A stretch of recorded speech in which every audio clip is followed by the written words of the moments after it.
You're listening to The Practical Wealth Show with Curtis May. All right, hey guys, welcome to another episode of The Practical Wealth Show.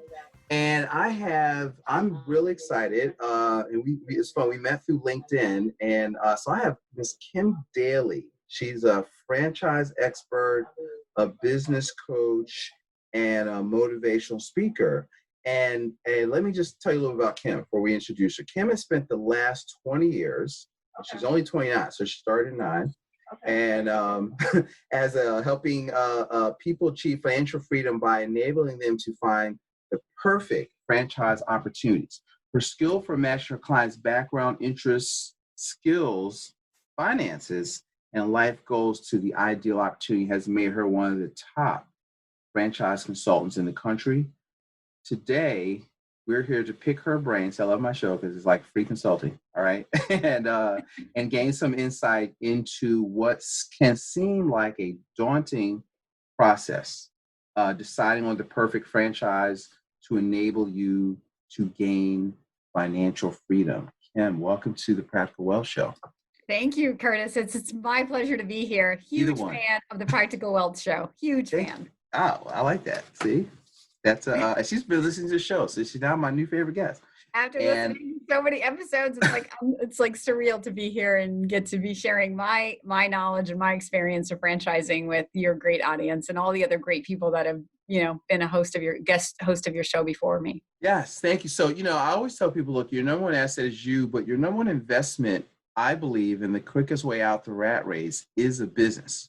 Mm-hmm. And which is why I was so excited to have you come on the show, because everybody wants to start from scratch, but there's stuff out there that have already kind of worked through the kinks. You just gotta, if you're entrepreneurial, you just gotta find it. And so first of all, before we go there, tell them what I didn't tell them, and how you got into franchising, and then let's kind of get into okay, I'll come back to what you just said, because what you just said is so important that, if you look at the startup statistics of businesses, the SBA reports that 90% of small businesses will fail before their 5th anniversary.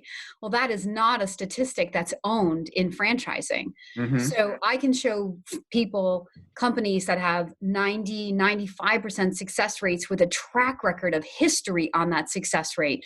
So I always tell people, if the idea of owning a business is to make money, and somebody can hand you a proven business plan and a path and then coach and mentor you, so you're not out like a pioneer in the wilderness doing this all on your own. You can take their hand and follow their leadership, and that path gets you to making money faster and with more certainty. Why would you ever want to go it alone? Right. But I mean, that's, I know we need entrepreneurs, otherwise we'd never have franchises. So, it's all good. But anyway, just to lead off on that point. But so my background, I as I mentioned to you, I only worked for somebody for 3 years of my life as an adult. I was actually going to med school. I answered a classified ad in the newspaper, and it happened to be for a franchising company. So I had exposure to franchising right out of college.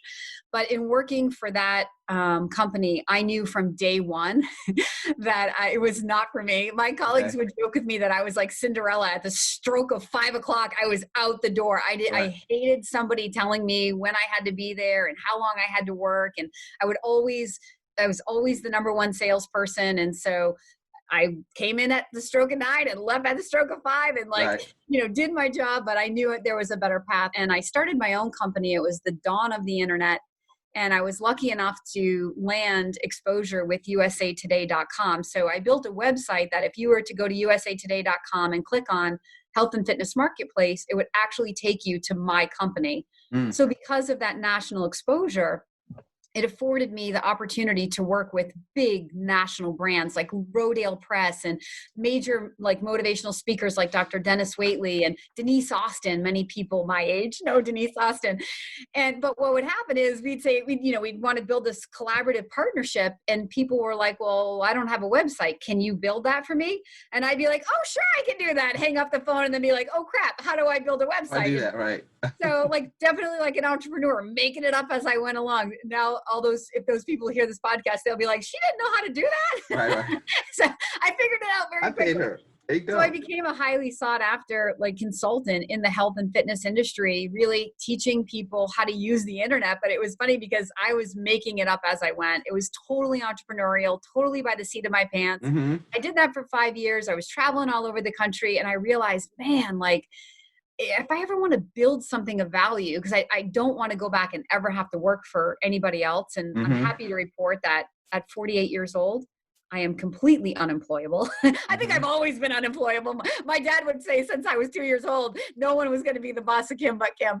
But Mm-hmm. I'm completely unemployable. I also know that from this COVID time, I'll probably never start another business from scratch. I've always really been sucked into franchising, but watching how some of my amazing franchisor partners have adapted their business model like seemingly overnight due to COVID, I am now 100% convinced that everything you get in the right franchise partnership is worth any amount of money that you have to pay for it, because it's the difference between going out of business and even thriving in a pandemic. Mm-hmm. So that's how at 29, I turned back to franchising to say, I need a system. That's when I found FranChoice, which is the company that I am like a franchise with, a franchisee of. And here I've been for 18 years. Who knew that it would last this long? Right. So, but you got to stay in business. So that says that you're doing something right. Because again, most businesses, so I want to go back to that point, because that's a really good point, because business is tough, right? And so 90% fail within, the first 5 years, according to SBA. Yes. Right. And then, but within the second 5 years, rest of them go out of business. Within 10 years, all like one of them is left. Isn't there another statistic that goes with that? Like within 10 years, they're all gone, or just mostly all of them are gone? I don't know that one, but in diving into like what happens, like why did 90% of businesses fail? When you really dive into what happens, what you realize is that 90% of the 90% of businesses that fail simply because people run out of money. Yes, Before they really figure out how to make money. Mm-hmm. So in a franchise business where someone's going to give you that proven path and they know the customer, they know where to find the customer and cost effectively how to find that customer. They know how many of those customers you're going to need in order to build a positively cash flowing business and approximately how long that should take you. Then you can come to the table better prepared financially. Yeah. So do people run out of money in the pursuit of building a franchise? Sure. Like it happens, but it's really poor planning on their part, unless they're in a very, very pioneering franchise, because in most franchise systems, there should be enough track record there that if you've done thorough due diligence, which is what I help people do, help them know how to do thorough due diligence, that you would come adequately prepared with the knowledge that's come before you. Yes, that's great, because most of businesses don't know how to they think, all right, I'm open. It's like most of them are like lemonade stands, right? It's like I'm open, and I've seen those like little restaurants up near on my block, and they work on it for 3 months, they open up, and then 3 months, 4 months later, they're closed. But did they even pass out a flyer down the block with menus? I mean, they didn't do anything. It's like, I'm open. Tell them how the franchise process kind of helps them, because the other biggest part is they fail to market effectively to bring customers in the door. I think that's the other part that I think that helps us. So talk about some of the things that and also when you're, consulting with people, is that one of the things that you're looking for, how they help you make sure that you're getting customers so you can make money? Exactly. It's a huge myth in franchising that if you build it, they will come, and there are brands that by the time they're a brand, like a Chick-fil-A or a Massage Envy, it feels like, wow, all I have to do is open my doors and people will come. But that's still not true, because Chick-fil-A franchisees and Massage Envy franchisees and Planet Fitness franchisees still have to advertise, right? So with the franchisor, and people say, I just gave that franchisor a $50,000 franchise fee. Why are they telling me I have to go pay to advertise to find my own customers. Isn't that what I just paid them to do? It's like, no, what you just paid for was the knowledge of who the customer is, how to cost effectively reach that customer, how many customers you're going to need, and how long it's going to take. So you still have to execute and wake up every day and go create those customers coming to your business in order to be successful. That's your job. It's just, if you're buying into a proven brand, it will have the benefit of attracting a certain customer already, versus if you're buying into a pioneering brand. So imagine like the first people before Massage Envy was a brand, or any of these brands were a brand. You're on the pioneering side of it, which I really love to encourage my investors to consider, because I think the first to market advantage is one of the greatest advantages you can have. Because imagine if you could come into an area and you could tie up 3 or 4 of the best locations, the best demographics for a certain brand, and it becomes the next American thing over the next 3, 5, 7 years. By the time the world wakes up and everybody wants one, including your customers who are coming in, are like, how did you get into this? I want one. Well, all the good territory is already taken. So that's when, if you're a pioneering investor, you say, well, look, you can buy my location. And I've seen some of my friends exit with crazy multiples. Some of my Planet Fitness friends have literally minted money on the exit strategy from their clubs, but they were the pioneering people that, when people didn't know what $10 a month bought you for a fitness membership, they were the ones educating the market. But for that education, they got the best locations, built them up. And now that, there's competition for $10 a month clubs, but Planet Fitness has the biggest brand, they're able to exit for. Wow, I'm not even sure I knew Planet Fitness was a franchise. Amazing exits. Yeah, that's so.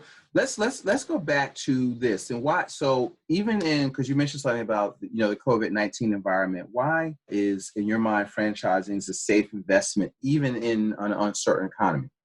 Okay, so I've had, as you said in the beginning, I am blessed to help a lot of people. I am one of the top consultants in the country, helping people find the right franchise for their interests, skills, goals, and finances, what they can afford to invest in.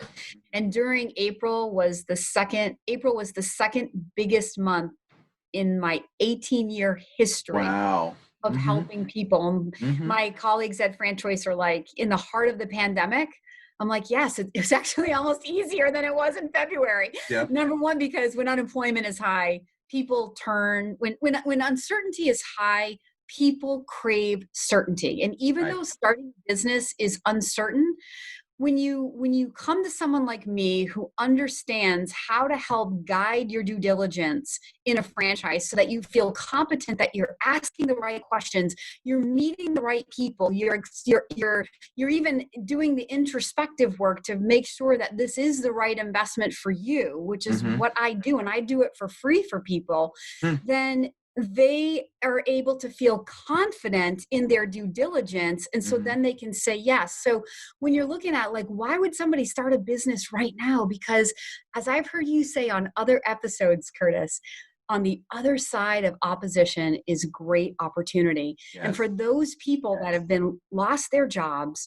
maybe that job isn't going to come back for a while, but they could start a business. And anyway, when you start a business, as I've also heard you say in other episodes, when you start a business, this is for your future. It's not for today. Right. Anybody saying yes to a franchise in April or May, they're not going to be open for 3, 6, 9, 12 months, depending on the business they invested in. So don't you think we're going to have figured out how to live with COVID in 3, 6, 9, 12 months? And we may still be figuring it out. Right. But the greatest adaptation has already happened. And you're going to get to interview franchisees who've had to, in real time, adapt. Right. And you're going to be able to talk to them about the leadership the unprecedented leadership that they lived through. Right. And that will either impress you and inspire you, or it won't. So I'm not telling people it's the right investment. It's not the right investment for everybody. I'm just going to be the guide to help you ask the right questions to the right people, and then decide for yourself if now is the right time. But if you have the interest to own a business, I always say there's never going to be a right time. Right. The right time is always now, because if you want the end result in 6 months or a year or 2 years, right? You have to start sometime. So now is as good a time. You can't wait for all the, what's that saying? You can't wait for all the lights to be green before you start your journey. They'll never. Yeah. And so many people get stuck in that. And then, the thing is, you can see, while people are panicking, you need to remain calm. And while everybody's, I always talk about this binge watching the Ozarks, you're thinking your way out of your problems. That's the only thing that you can do.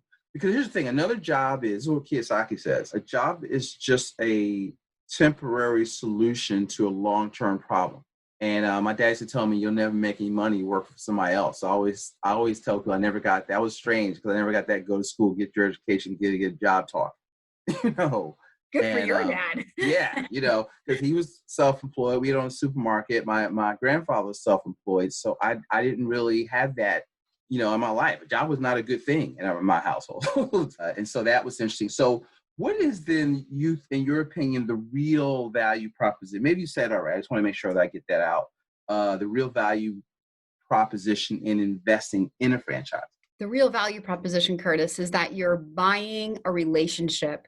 You're buying people who have a track record of success, who can coach and mentor you into this new world for you. This is why you don't need to come to the table with proven experience or any experience owning a business before.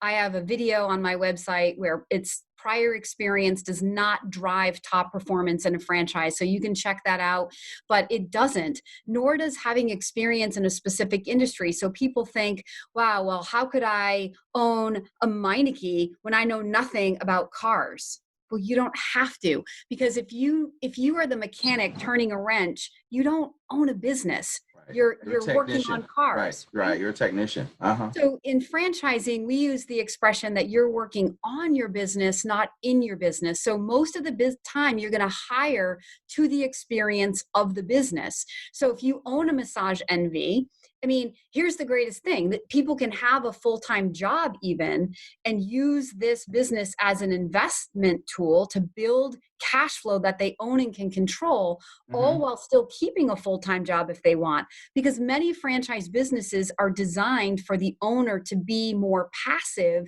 the CEO, again, working on it, managing the team, managing the marketing, managing the financials, managing multiple unit growth, and you leave the day-to-day operation to a manager and to the skilled employees who have the experience in that business. That's what I want. I'm ambitiously lazy. Well, and that's that makes it an asset. See, if you got to work in it, you're just self-employed. You own the job. Exactly. And so franchises give you, so if you've ever read Cash Flow Quadrant, Kim helps you get to the B quadrant, right? And then I help you get to the I quadrant. Okay. And, but so let's talk about this. So how does one select the right franchise based around their background? Because the good thing is, because here's the thing, back to your other point, it's better you don't know anything about it. You'll probably make it work better because you come in, if you think you already know how to do it, you come in with your baggage. Guns blazing. I always say, yep, I know how to do this. Right. This, it's like, well, if you were so good, then keep your butt where you were. Why are you here? And I get that with insurance people that want to work with me. I was like, well, this is not how we did it, such and such. So I'm like, well, okay, go back there. That's not how we do it here. And, this is how, they'll start. They'll think they understand infinite banking, but they don't really know how to do it, but they want to come at you and bring all their baggage in. It's like, we don't sell insurance. That's not the whole strategy there. So anyway, it's the same thing. You come in with your baggage and you need to come in and it seems like coachability is the number one skill that you need. Yes. Follow the leader. All successful franchisees will tell you the number one most important thing you can do to ensure your success is follow the system. Don't reinvent the wheel. And you're so right. If people come in having knowledge, they come in guns blazing, ego rearing, like, I know how to do this, and it gets in their way. Yeah. It's better when you come in more humbled, like, I know that I don't know anything and I am at your mercy, so coach me. And that's why it's so important that you find people that you respect during your due diligence process. So to your original question, how do you match? If you're out there on your own, most people are going to be widget focused. So they're going to think, oh, my community needs a UPS store. Hey, I'd love to own, and it's mostly food and retail, which as one of the top consultants in the country, I very rarely ever help anybody get into food. Really? I don't think in 18 years I've ever done any pure retail deal, like big retail with big inventory. So people are like, well, what are you doing over there? I'm like, well, when I look at successful business owners and how do we define success, that's a whole nother thing. But just in terms of happiness, peace of mind, making money, they are not in food. Food has very slim margins, super high failure rate. It's a 24/7 business. It's a very, very tough business. And they're also not in retail for some of those same reasons. But I like service. I like low fixed cost businesses. Period. So when people come to me and they're like, I want something recession resistant, I'm like, okay, well, look, learn how to make yourself recession resistant because you're your best asset in your business, right? But I understand what you're saying. You want something more essential. But on top of all of that, the number one thing that's going to help you stay open every day is having low fixed costs. So no one may be coming in during COVID, but I'm not bleeding every month to keep my doors open. Right. I don't have a $2,500 rent. Right. And if you're in retail, you've got your rent and you have my family was in the bar business. So if we were closed, I would still have $1,200 a month electric bills because I got to keep all that stuff refrigerated. Exactly. And it's tough. I love that. Keep going on that line. I love low fixed costs. So low fixed costs. What happens is when people hear like, okay, you don't do food and retail, because a lot of executives who are transitioning out of corporate America or who want an investment in a franchise, but all they think of is, the Jimmy Johns of the world or the thing. They're like, I don't want that. And I'm like, well, this is exactly why I have a business. I get to tell the stories of companies that if you were looking at the Entrepreneur 500, they wouldn't jump out off of the page for you. But when I get to know you and understand, like, what are you using this business for? Because ultimately it's a vehicle. It's driving your life professionally, personally, and financially to a new place. So we're going to define who you are today, professionally, personally, and financially, and who you want to be. And then my job is to help you find the most efficient vehicle to get you from here to there. So I don't care whether it's painting or automotive or grooming dogs or cutting hair. That's just the widget. What I care about is looking at what are the skills that you get out of bed every day and feel excited to go do. Like people are like, Kim, I want to be passionate like you. And I'm like, well, I'm passionate because I found a business that speaks to my heart. I love helping people. I love making money. I love learning about business. So every day I get to come to work, help people, learn about business, and make money. Like I'm doing everything that fires me up every single day. And I'm living on my own terms. I work from home. I'm a mom. I'm flexible to my kids. So why wouldn't I be passionate about it? When I'm like, I'm not selling franchising. That's what I tell people all the time. I'm not selling franchising. I'm selling freedom. Wow. I'm like, you come to me, tell me what your greatest desires are and why. And I want to help find a business that supports those goals. And so if you're concerned about the status of the business, okay, I've got sexy businesses. I have the massage envies and the things that like your friends and family will ooh and ah over. But I also have like the millionaire next door idea, these businesses that you're like in trash recycling or junk removal, or they're not sexy by what they do, but they're sexy by the characteristics of sustainability or a legacy you can build for your kids, or just that it's, sell me one time and service me over and over and over. I love to brag on the girls that clean my house. It's a franchise, the maids. I use the maids. I signed up with them in June of 2012 when I moved into this house. And every Monday morning, minus these COVID weeks, they've Mm-hmm. come back and cleaned my house. So they sold me one time. Right. They serviced me every week and bill my credit card. Like, that's a great business. That is a great business. Right. See, that's what I mean. Y'all see, the business is the vehicle that will generate revenue so you can be free. So y'all get caught up in the thing. And it's not about the thing. It's your vision of what's the life that you want to live. As long as you're not selling something crazy. I mean, but you don't want to fall in love with the business. You want to fall in love with your goal of freedom, to be able to live. Like, the goal to be in business is not to, one time I said, oh, I want to create jobs. That is not the goal of business, okay? The goal of business is to be able to live life on your terms. Kim lives life on her terms. Yes. Right? Is that what you want? That's what you want, okay? Yeah. And she's going to help you get it. I love that. I get paid by the franchisors, so I'm like a recruiter. So rather than franchisors getting 100 emails through their own website every night, mm-hmm. and then having to figure out who has money, who lives in a territory they can develop, who can really afford this, who's really motivated, they can come to groups like I'm part of, FranChoice, and say, mm-hmm. okay, we want executives with these skills who live in these markets who have this much money. And then on the flip side, those businesses that aren't well known, like a plumbing business, or that's not sexy, that people wouldn't turn to naturally, I can meet somebody and that says, I grew up on a farm. I don't care about status. Like, if you show me how to make $1 million, I'm in. And I can bring them an opportunity that is not necessarily the one they would pick from the top 500 because it's not sexy. But what makes it sexy is that EBITDA, or what makes it sexy is that it's sell me one time and it's just maintaining that account again and again and again. I don't know how sexy what she just said is. Okay. And so talk about, and then I want to transition into, because you discovered our what we do from a third couple of people that we both know in common, Infinite Banking. And to me, it marries what we're talking about greatly. Okay. And so how, and you might have said this, but I just want to make sure I get this question out, is how people build wealth in the life of their dreams. How do they? Because you talked about they can do it. Codify how they, in your mind, when you're consulting with them, how they build a life of their dreams and the wealth of their dreams through the franchising as the vehicle to get from point A to point B.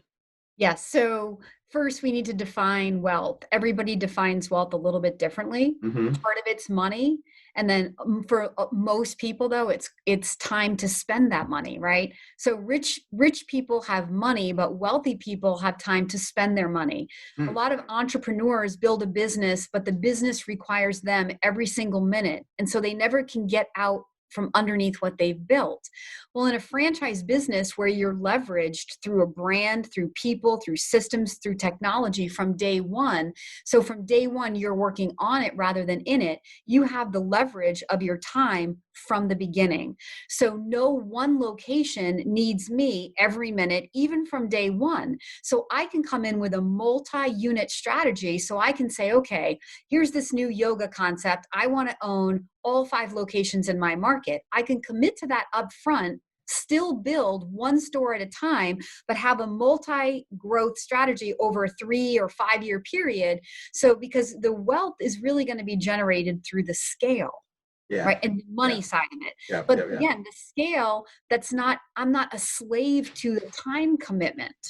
So I'm leveraged maybe through 1 or 2 managers managing my multiple units. Mm-hmm. And I can be anywhere in the world and log into my intranet that the franchise has created for me from day one, check in on my receivables, check in on new membership sales, check in on, I can even maybe have a visual look into the club with the cameras. So I don't have to be there every minute toiling in it in order for this thing to be building income for me that I own and can control.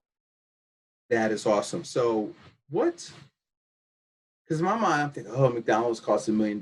Where I know there's different. One of my clients, he has I don't know if I won't name it, but it's like a cleaning franchise that costs him like $3 or $5 grand, and they finance it and give him leads. So what are the ranges that when people are hearing this, I want them to get an idea of, if they're saving money on to low, like a range of where they could start to, if that's a question. Is that a good question? Absolutely. We're talking about money. Yeah. So, but my answer is probably not going to be what you expect. Okay. I encourage anybody who has an interest in franchising to reach out to me, because in my very first in-depth conversation with you, we'll do a high level conversation, but in my first real conversation with you, I'm going to get very real with you about what different franchise businesses cost and why. We're going to talk about how that relates to the owner's skill, the owner's time commitment, what physically the business will look like. And then I'm going to wrap all of those definitions in a financial bow. So you're literally going to understand what money can buy. Money buys options. The more money you have, the more options you have, like buying a car, right? So, but there are investments that are $20,000, $30,000, and there are investments that are $2, $3, $4, $5 million investments, right? But more money doesn't necessarily buy a better business or a bigger return. That is a myth. But I don't like to give it in like an opportunity like this where I want a one-on-one relationship. Yeah, no, I understand. You actually answered it. That's because that's I always tell people the answer always is it depends. Is what I start out with. So that because if we teach, remember our 5 principles, if y'all are following me, principles, you got to save 15 to 20% of your income. You've got to have principle 4 in our strategy is 6 to 12 months of storage, but over 90 days, you should be looking for ways of your cash flow. You should have that money somewhere where you can access it so that when you see an opportunity and you say, okay, listen, I think I'd like to add that, businesses to my portfolio, and franchises is better than me trying to go out there and get a restaurant or whatever. Let me call Kim and let's talk about this. And then now you're focusing on our principle 5, which is creating velocity. And my favorite, asset is business, which they've simplified it for you. So you don't have to go figure out all this crap. I'm going to go to school, get my MBA. That is not going to help you build a business. I guarantee you. And because that's their goal is to get a job. You're going to work for someone else's business. So if you want to be an entrepreneur, it's get with somebody that can marry. You have skill sets. Dan Sullivan calls them unique ability, and get with somebody that can help you match the two up. And now you're off to the races, I think. People want to know, how do people afford, a lot of people don't have, let's say an investment is 100,000 or 200,000 all in. They don't have that sitting around in their checking account, right? Right. Well, there's a couple of ways, and I love infinite banking for this solution because it would allow you to keep your cash flow. So cash flow is so important to a business. So if you can leverage the cash value of your policy, but keep your cash flow on hand, then you're just going to be in a much more abundant place. Like so much of success, the psychology of success in business ownership is related to that abundant mindset. Yeah. Whenever I talk to people that are frustrated or disappointed in their business, it typically comes back to they feel limited. They feel limited in their ability to spend money to make money. And so being able to keep your cash while you use the cash value would be a tremendous asset. Also, just being your own banker, if you're taking the loan rather than using an SBA loan and giving 5 or 7% away or whatever to the government in the loan, you can pay the interest back to yourself. So there's that. Mm-hmm. The other way that we talk about financing in a franchise is through the ROBS program, which I don't know if you're aware of this, but this is called the Rollover for Business Startup. So for those people that are in corporate America and that have a 401k program that they've been contributing to, most of the time that is their most substantial asset. Yes. Money that I know you say you can't touch. So like what goes into you? Well, when there's a loophole, and for the purposes of starting a business, you actually can touch it without creating a taxable event. And this is really one of the number one ways that we free up cash for people to be able to self-fund their business. Sometimes people will free up a portion. So even if you were to go and apply for an SBA loan, which I have amazing lenders. You do not have to source any of your anything when you work with Kim Daly. I will guide you right to people who all they do is fund franchise businesses every single day. And in fact, they'll have you fill out a form, and within 24 hours, they'll be able to pre-qualify you. So you'll know how you can afford it and on what terms. If you were to go and try to shop a loan like that or a pre-approval on your own, it would take you hours and weeks and possibly getting turned down and having to start the process over again. My people know exactly how to make you look on paper to turn a pre-approval around in 24 hours. So, and they're the ones that would put together, this is how you could do it. But oftentimes what we see is that people will use like the first 20 or 30% even in a loan has to come from you. Mm-hmm. So that could still be a substantial amount of money that people don't have in a checking account, but they can tap from the ROBS program. So let's say it's a $300,000 all-in investment. You take the first $100,000 the bank requires from you out of your 401k through the ROBS program without creating a taxable event. That pays the franchise fee and a little bit of working capital. And then the bank comes in and writes you a construction loan and provides the working capital for that business. That's awesome. That's basically almost infinite return, in terms of, because you're not, you're not infinite. If you use the policy, it's infinite return, but because it's 100% financing basically. Yeah. And but that is a perfect place because the thing is, you're buying into a franchise, so automatically I would rather bet on myself than some fund manager I never met. So to me, that's a better use of your capital.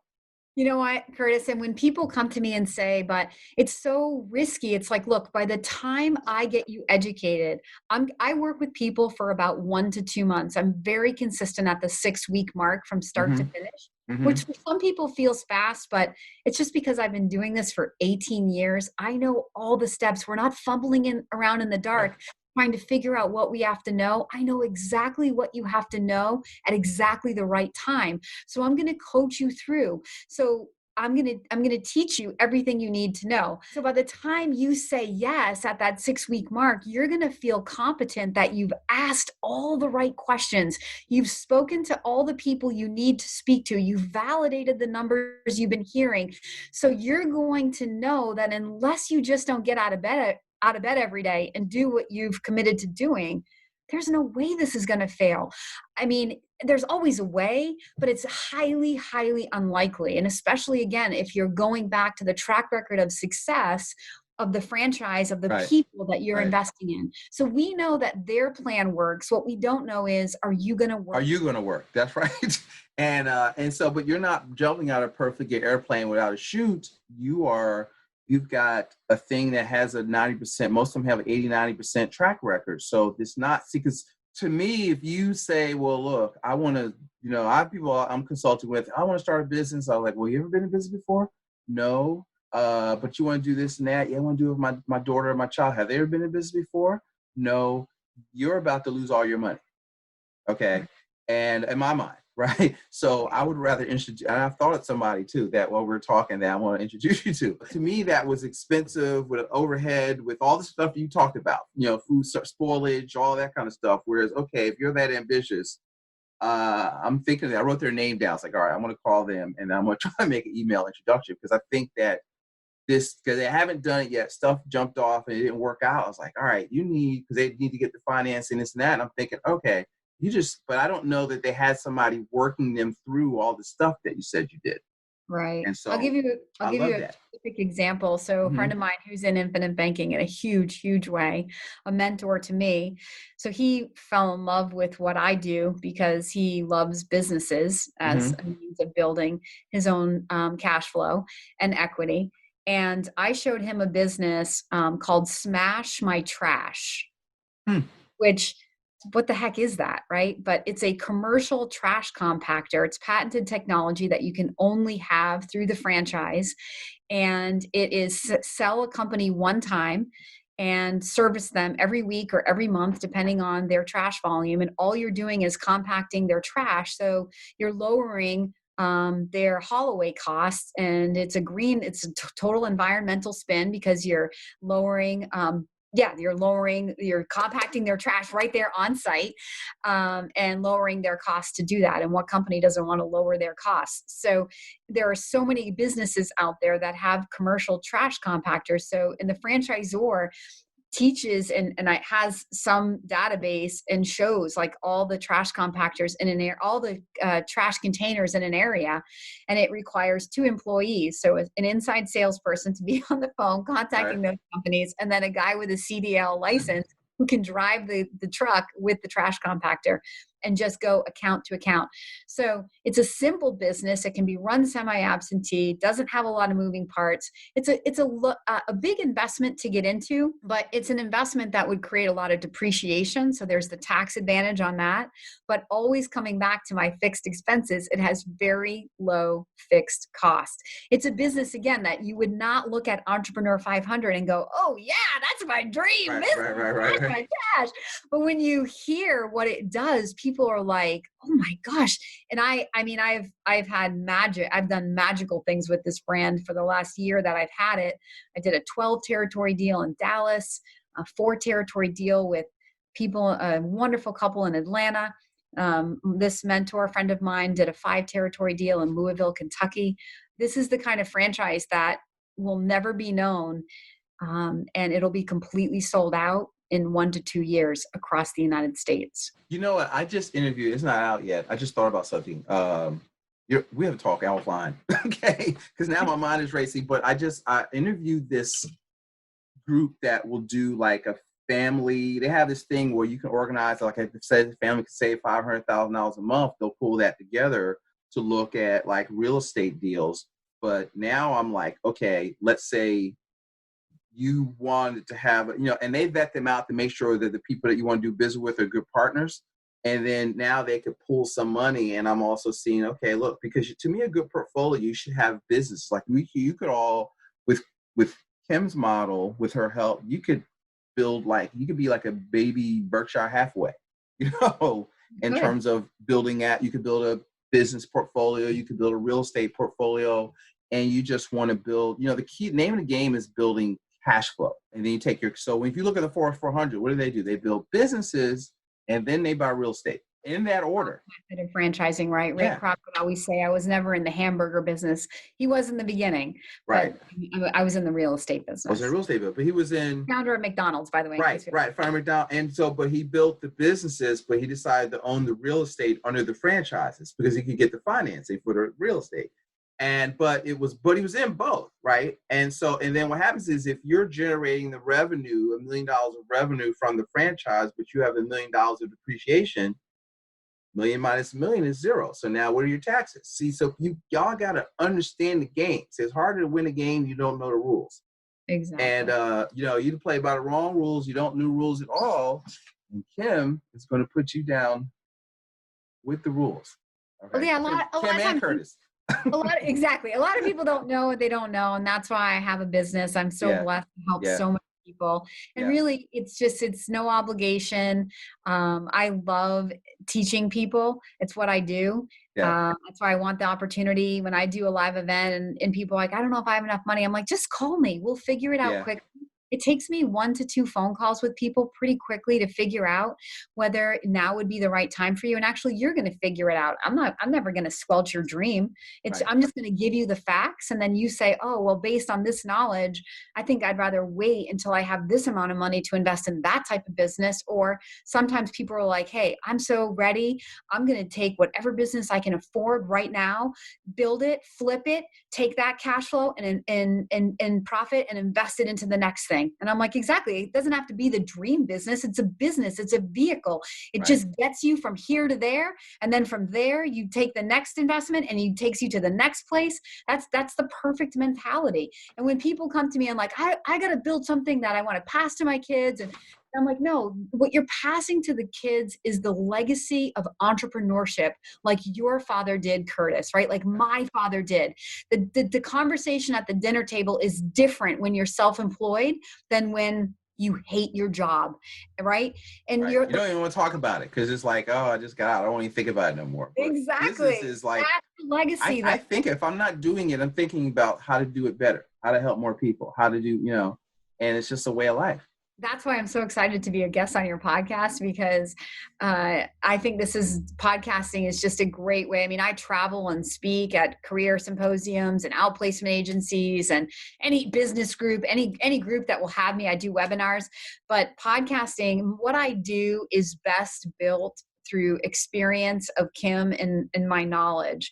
Right. So when I can have an opportunity to share what I know with people, it seems like the referrals I get from that are just, they come to me just in a much better place in their mind than like buying a lead off the internet. Yeah, and they can tell you're a good person, that you love what you do. I can tell. All right. And so since we're on that, is there so as we wind down, I can talk to you all day, but as we wind down, I want you to tell them how to get in touch with, what are the best ways to get in touch with you. But I don't know if it's appropriate. You may not even do this, but is there a ideal person that's listening to this that should say, listen, I need to give her a call? Anybody who has a desire to learn about franchising as an investment for now or for their future, feel free to reach out to me. You can reach out to me via my website, which is the Daly, my last name, Daly, thedailycoach.com. You can search for me on LinkedIn. There, I post a lot on social media, so you can find me on LinkedIn as well, or even Facebook. But the website, I have hundreds of testimonials. I'm very proud of my testimonials, not just from people who bought a franchise. I ask every single person that I invest time with to write me a testimonial. So you'll see testimonials on there from people who say, I figured out it wasn't the right thing, but I loved, my experience of meeting Kim and how she educated. I'm just as proud of those as I am those people who go on to become business owners. I have a library of videos on all subjects, debunking some of the biggest myths and misconceptions in franchising, and really setting up more of what that value proposition is. How do we think about franchising? Because again, in doing this for 20 years, I know there's a lot of head trash about franchising and just, what you're owed and what you're going to get, or how evil franchisors are. And so I spend a lot of time just trying to set the stage. So when people are ready to work with me, they come with an open mind, and that's really all I require is an open mind. Let's have some fun, and let's have a vision for your future. And if I'm going to educate you, and I'm going to teach you in a very short amount of time what franchising is, and if it could be the right thing for you, and it's totally free.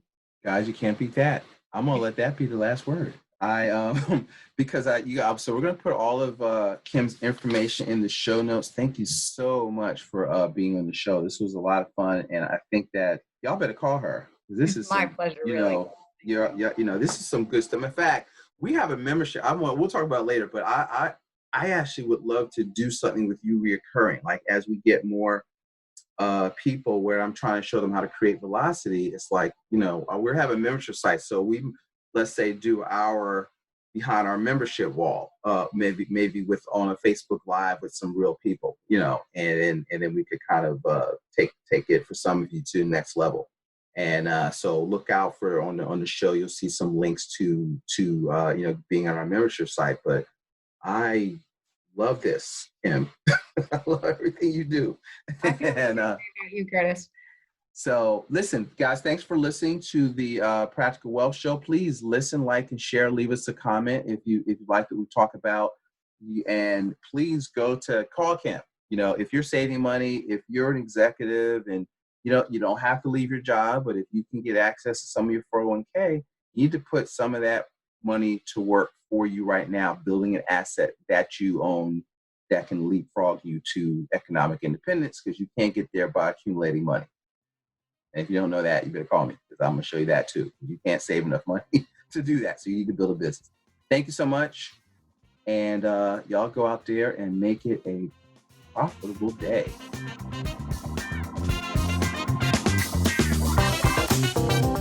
Thanks for listening to Practical Wealth. To access the show notes and resources, go to practicalwealthshow.com. To get your questions on the show, go to practicalwealthshow.com.